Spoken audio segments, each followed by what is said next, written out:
Be Wealthy and Smart, episode 1564.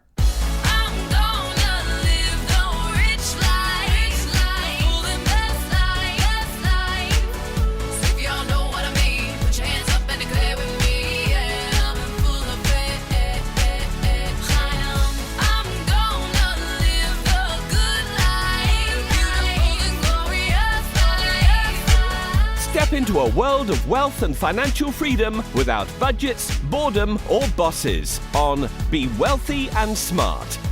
And now, here's your host, Linda P. Jones.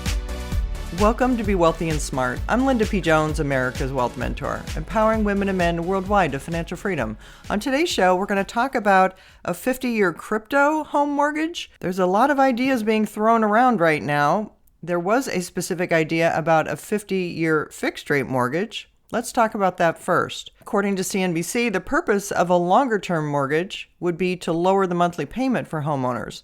The longer the term of the loan, the smaller the principal needed each month to pay it off in full. But such a plan has other trade-offs. Using the latest median sale price of a home from September, $415,200 according to the National Association of Realtors, and the current interest rate of about 6.3%, according to Mortgage News Daily, on a 30-year fixed loan with a 20% down payment, the monthly payment of just principal and interest would be $2,056. If you raise the length to 50 years at the same interest rate, that payment would be $1,823, a savings of $233 per month. Homeowners, however, would not build equity as quickly because their principal payments would be smaller. The amount of interest paid to lenders would be 40% higher. According to CNBC, the real question is, can Fannie Mae and Freddie Mac do this? Analysts say it is possible, but a 50-year mortgage does not currently meet the definition of a qualified mortgage under the Dodd-Frank Act, which provides investors with a backup from Fannie and Freddie if a loan goes bad. But regulators were given the authority to change that in order to ensure mortgage affordability. That, however, could take up to a year, given the need for congressional approval, according to Janet Seiberg, a financial services and housing party analyst at TD Cowen. She said Fannie and Freddie could establish a secondary market for 50-year mortgages in advance of policy changes. They even could buy mortgages for their retained portfolios, yet this would not alter the legal liability for lenders. It is why we believe lenders will not originate 50-year mortgages absent qualified mortgage policy changes, wrote Seiberg in a note to clients. Then there's the question of the mortgage rate. The average rate on the 15-year fixed mortgage is currently 66 basis points lower, or 0.66% lower, than the rate on the 30-year fixed, according to the Mortgage Bankers Association. This would imply that the rate on the 50-year fixed would be higher. It all depends on investor demand for the product. We also have to consider the allowing of crypto-backed mortgages, which the administration is also discussing.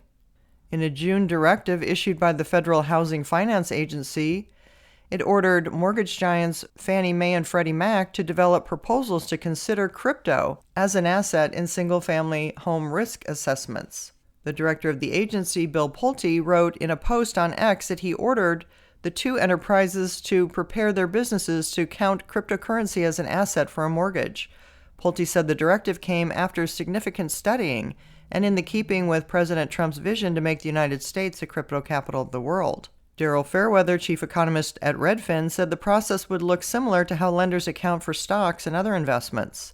He said a lender would look at the assets that a potential borrower has, and before, they might have only considered stocks and bonds and those traditional kinds of investments. But now they would consider those less traditional cryptocurrency investments. And it might be a bit difficult for them to assess the riskiness, but I think they're used to assessing the riskiness. He said, there are stocks that are even more volatile and risky than some long-standing cryptocurrencies. So I think that for the lender, it would be pretty easy for them to adapt their framework to incorporate crypto into that.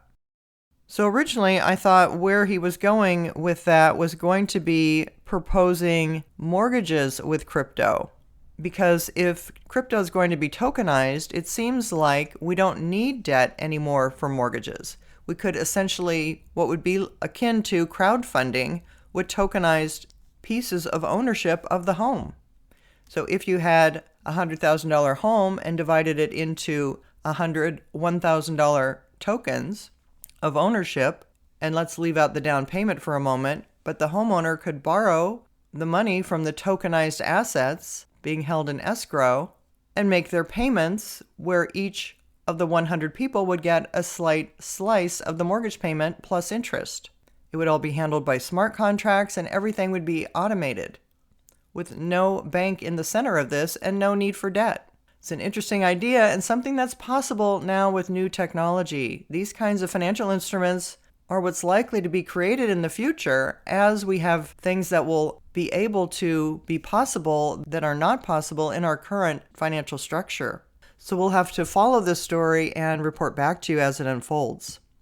If you haven't yet subscribed to Be Wealthy and Smart, hit the subscribe button and you'll be notified as soon as new podcasts are available.